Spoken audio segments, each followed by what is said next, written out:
My name is Evelyn Harrow, and I am 74 years old. And 3 months ago, my son looked me straight in the face, the same face that once bent over his crib during fevers. The same hands that held his when he learned to walk, and he called me dead weight. The words hit me like a wet cloth across the mouth, soft but humiliating, sudden but unforgettable. He said it in the kitchen, with the dishwasher humming behind us, like the word belonged beside the forks and plates. Dead weight, he murmured, waving a bill in his hand as if the world had somehow elected me its primary burden. You're draining us, Mom. You're not contributing. You're just here, in his home, in his life, in the life I helped build from the ground up. It was the tone, not the words. The tone was what peeled something open inside me, a quiet realization. Like the crack in a teacup you don't see until hot water pours out of it. But I'm getting ahead of myself. Before I tell you what happened, what I did, you should know the beginning of this story tastes very different from its end. You see, after my husband, Leonard, passed away 4 winters ago, my son Marcus and his wife insisted I move in with them. I wasn't falling apart. I wasn't senile. I wasn't lonely. But Marcus said, "Mom, it'll be easier. You shouldn't be alone. We have the space." And I wanted, God help me, I wanted to believe that kindness was the root of his invitation. I sold my cottage. I packed my life into 3 boxes and an old cedar chest. I moved into their bright, glass-walled house on Lantern Ridge, with its polished floors and furniture that all looked like it hated fingerprints, and I became helpful, the kind of helpful that sinks into the walls, helpful in a way that's never seen, only expected.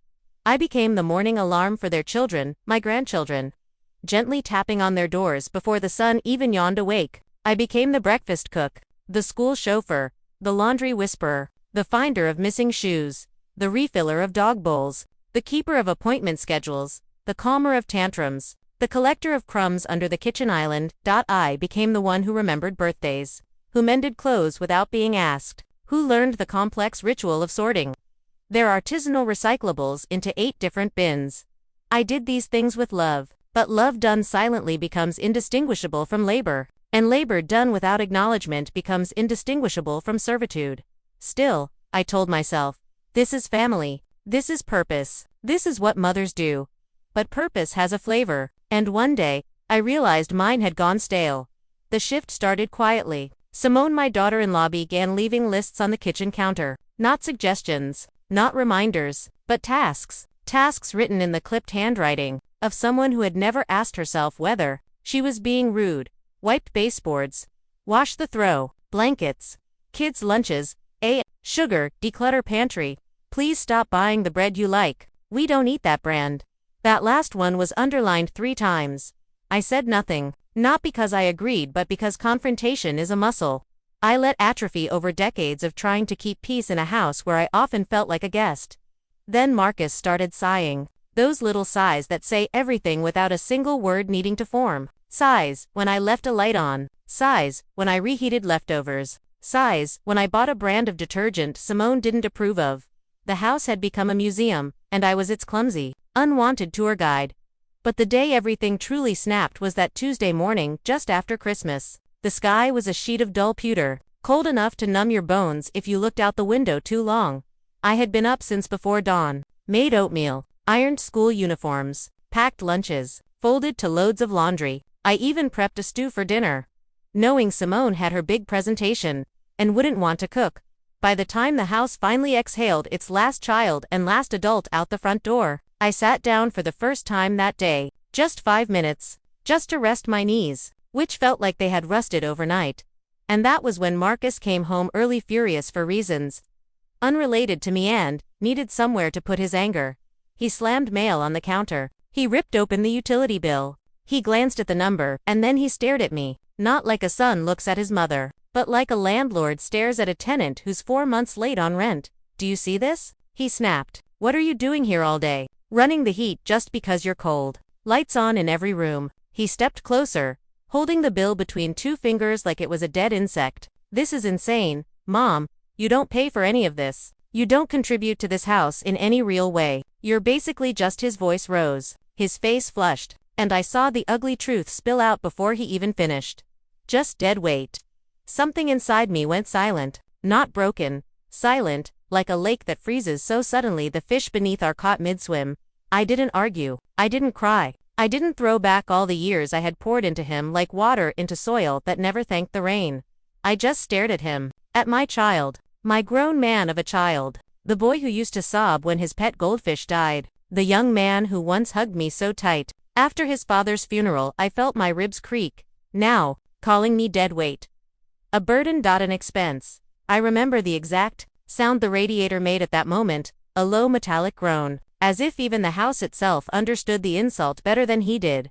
And I whispered, "All right, just that. All right." He didn't know what those 2 words meant. He didn't hear the quiet steel beneath them. But I did.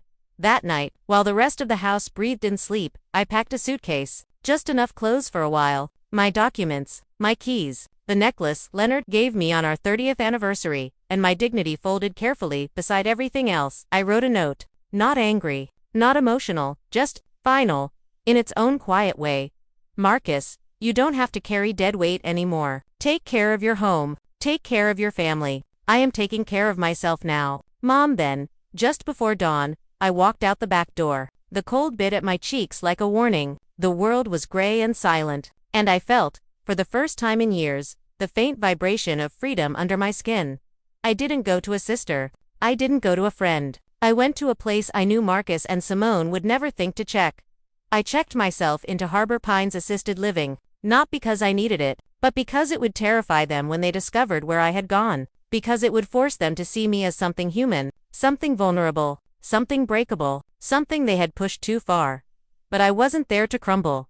No, I was there to rebuild myself, somewhere.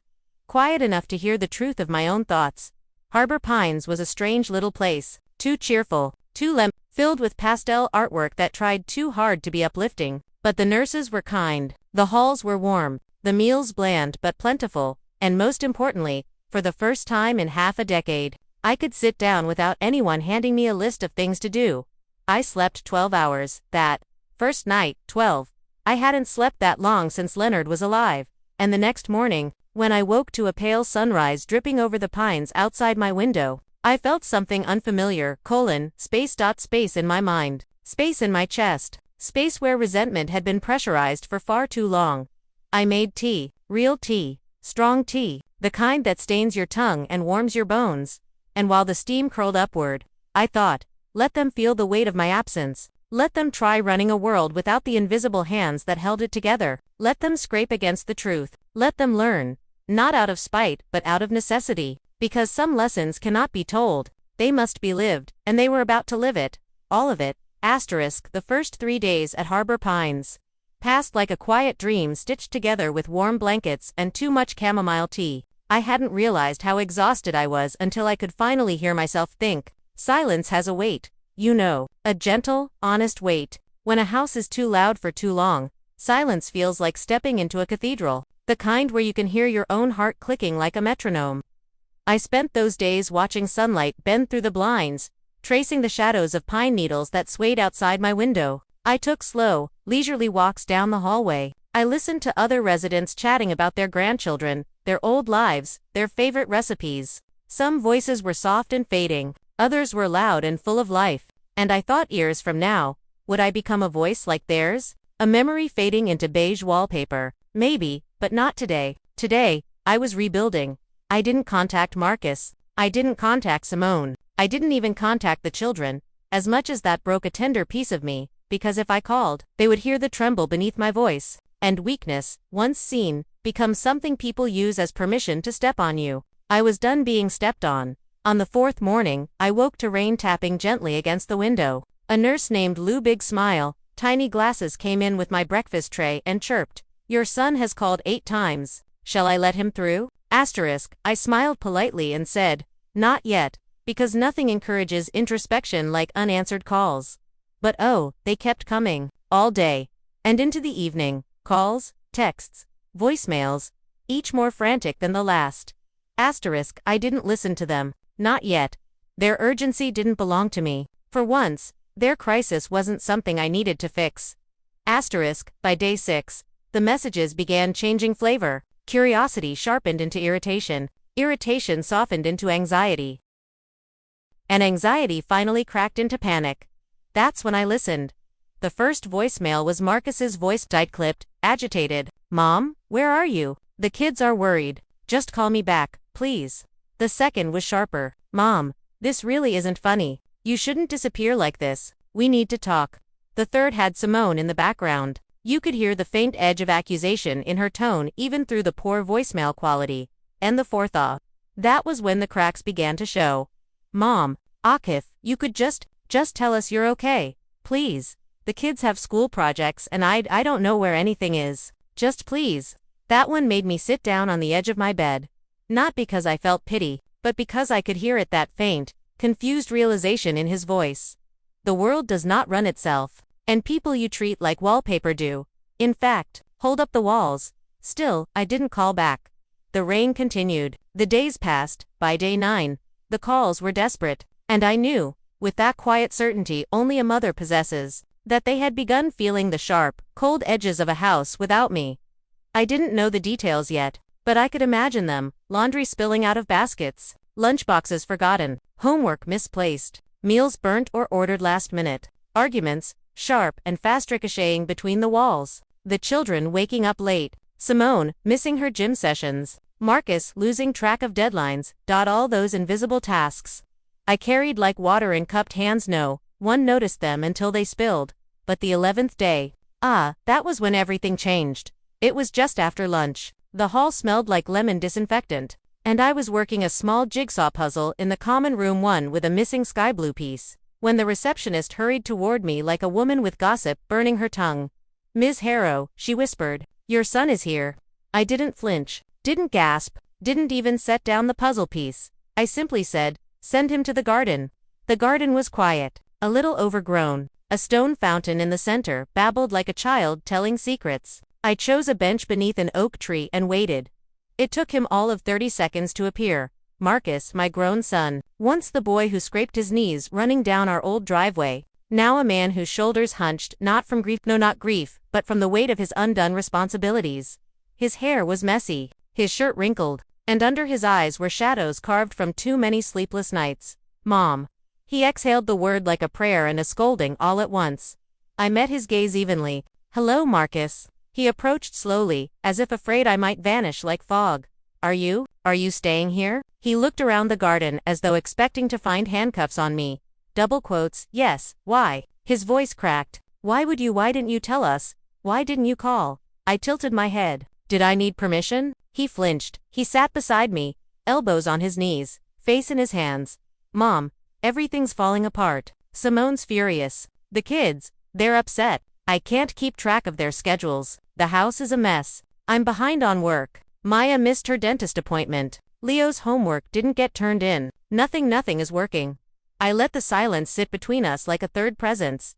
Then I said softly, "That sounds very difficult." His shoulders sagged. "It is. I'm sure you'll manage," I added. His head jerked up. "What?" "No, we can't manage. We need you." A breeze rustled the oak leaves. A bird hopped near our feet, and I folded my hands calmly in my lap. "No," I said gently. "You need help, and you need respect for the people who give it." He swallowed hard. "Mom, about what I said that day, I didn't mean," I interrupted with a quiet smile. "You meant it enough to say it." His eyes shone not with tears, but with shame, the kind of shame that bruises the soul. "Mom, I'm sorry."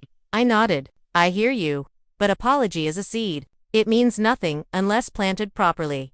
I studied him, this man I raised. This man who forgot the value of the hands that once held him. "Marcus," I said, "do you know what happens when a machine loses a single gear?" He blinked. "What?" "It stops." I tapped my chest. "I was your gear. Your unseen one. The one no one oiling, no one thanking, no one noticing, until the machine fell apart."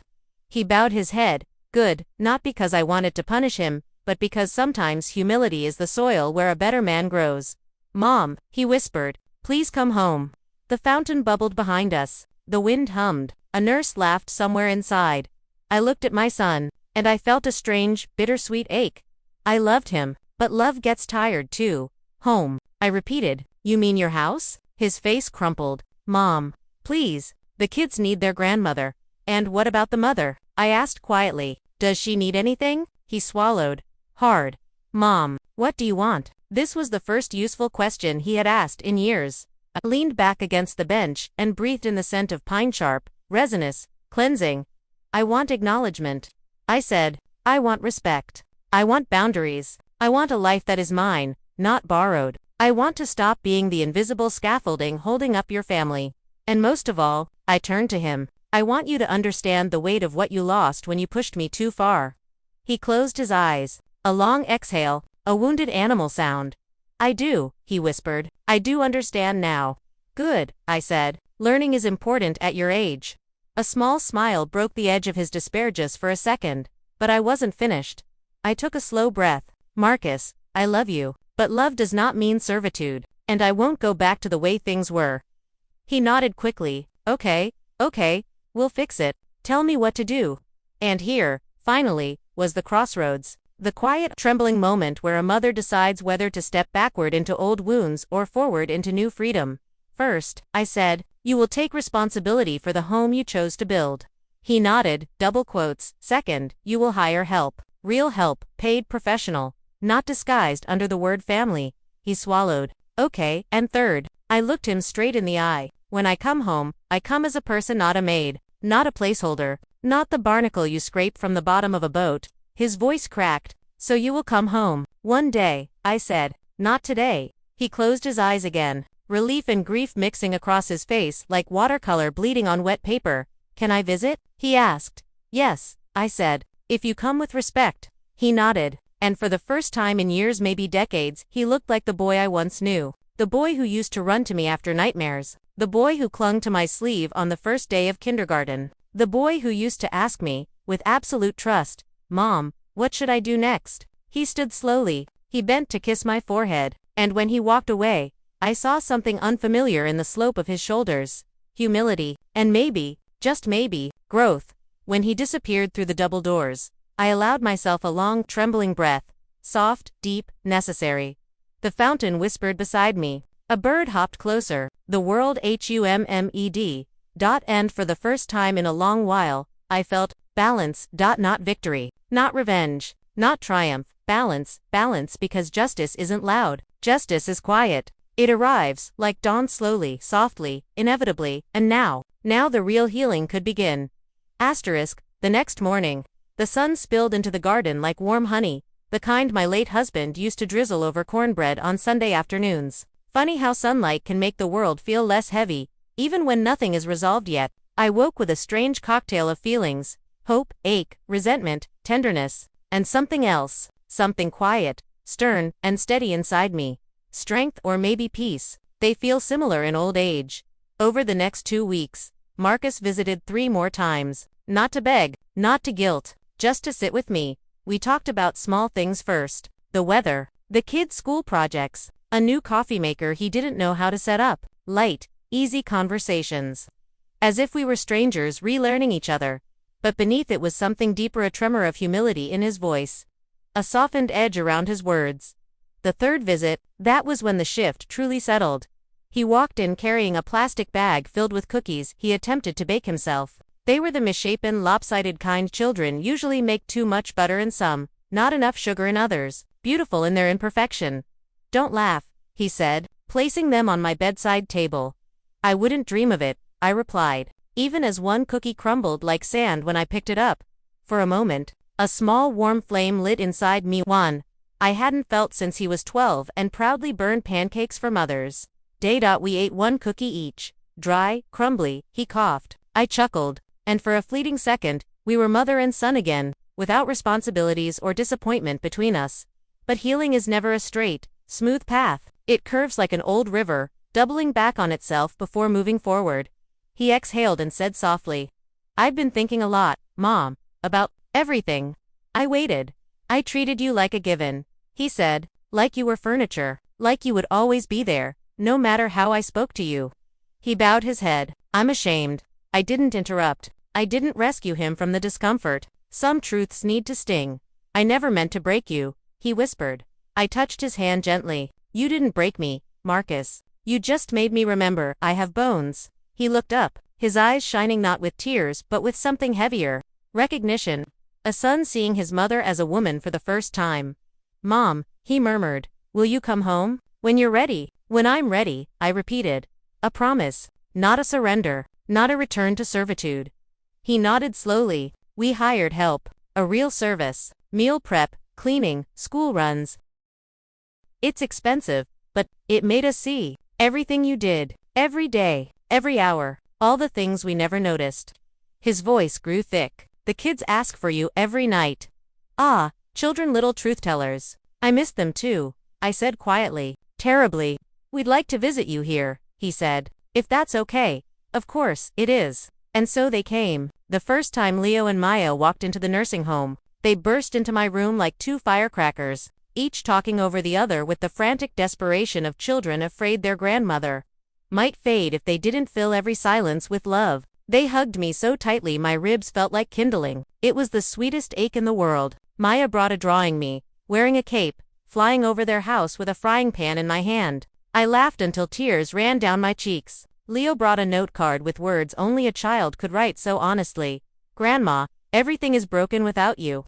I didn't want them to feel responsible for my absence, so I told them what old women always tell the young.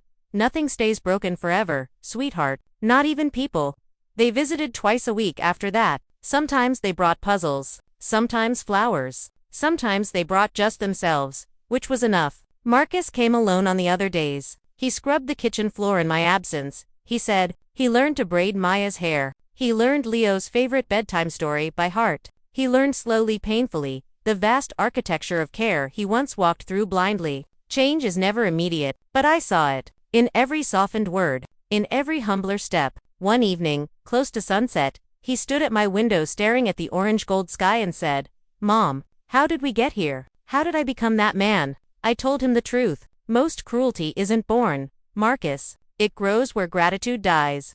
He nodded, quietly, slowly, the truth settling like dust inside him. After 6 weeks, my doctor declared I was healthy enough to return to independent living, but I didn't rush home. Not to his house. Not to anyone's house. Instead, I moved into a small brick bungalow 2 streets away from my sister, little place with a porch swing and enough sunlight to warm my old hands when I read. For the first time in many years, I lived in a home where every object belonged to me, where silence was mine to break, where I could light a candle without someone flinching at the smell. Marcus and Simone helped me move, not out of duty, out of genuine repentance. Simone, surprisingly, was softer than before, not warm, not open, but gentler around the edges. Guilt had polished her. Marcus carried box after box with an earnestness I hadn't seen since his teenage years. And there, while unpacking my dishes, Simone finally whispered, "We didn't see you. We never saw you." I nodded. "You see me now." "Yes," she said, "we do." I didn't offer forgiveness, but I offered possibility. And sometimes, possibility is the milestone people need to find the road back to humanity. The months that followed were peaceful. I cooked when I felt like it, rested when I wanted, read on the porch swing until the sun dipped below the neighbors' rooftops. Marcus visited often, sometimes with awkward flowers he bought last minute, sometimes just to sit next to me in silence. Silence no longer frightened him. The children came every weekend. They would burst into my little kitchen, leave glitter and crayons everywhere, and laugh until the walls felt young again. I savored every minute. One evening, while tucking Maya's hair behind her ear, she asked, "Grandma, why did you leave?" Ah, children and their sacred honesty. I held her small hands in mine. "My love, when people forget your worth, you must go somewhere your worth feels safe." She nodded with the solemn wisdom only children possess. "Does it feel safe now?" she asked. I smiled. "Yes, it does." She hugged me with all the strength in her tiny body, as if trying to anchor me to the world. In a way, she did. I didn't return to Marcus's home. Not as a caretaker. Not as a shadow. Not as a piece of furniture they could lean on without acknowledgement. Instead, I returned only as myself, on my own terms. Sometimes I'd pick the children up after school and bring them to my bungalow. Sometimes Simone asked for cooking advice, her voice more humble than I ever believed it could be. Sometimes Marcus sat on my porch swing, talking about work stress, or the news, or nothing at all. And when I closed my door each night, it was with a quiet, unshakable knowledge. I existed beyond my usefulness, beyond my service, beyond my labor. I was a woman again. Not just a mother, not just a grandmother, not just a gear in someone else's machine. A woman with her own life. Months later, on a bright spring afternoon, Marcus said something that touched a deep place inside me. "Mom, I don't know how to thank you." "You already have. I said. He frowned. How? By learning. He looked at me a long moment. And then he nodded. Learning is love in motion. That is something age teaches you. Love is not flowers, not apologies, not gifts. Love is change. Love is becoming better because someone deserves it. He finally understood. Now, when I sit on my porch in the evenings and watch the streetlights flicker on, I think about all the versions of myself I have been. A young bride, a mother, a widow, a helper, a ghost in someone else's house, a woman forgotten, a woman found, and I think of the day my son threw a bill into my lap and called me a freeloader. It hurt then, it burned. It bruised me in places that don't show on X, but life, blessed, complicated life, has a strange way of turning cruelty into clarity. If he hadn't wounded me, I wouldn't have walked away. If I hadn't walked away, he would never have learned. And if he hadn't learned, we would still be strangers, sharing a house instead of family, sharing accountability. Pain taught us. Absence shaped us. Distance restored us. Sometimes, love is not holding on. Sometimes it is stepping back until the other person finally sees the silhouette you leave behind. Now, as I sit here 78 years old, with hands that tremble when I sew and knees that predict the weathery, know this truth with a certainty carved into bone. You are not a freeloader when you give your life. You are not a burden when you carry a family on your shoulders. You are not invisible when someone fails to look. Your worth does not shrink because someone refuses to measure it correctly. And the most beautiful revenge, the quietest, most devastating, most enlightening revenge is not destruction. It is revelation. It is making someone finally see what you have always been. A whole human being. Not a servant. Not a background character. Not a ghost in the kitchen. A woman.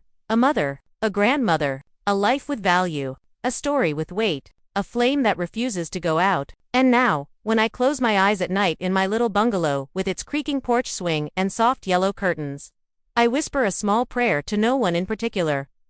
May every woman who is unseen find her light. May every heart worn thin find its strength. And may every freeloader they ever named learn to carry her name with pride.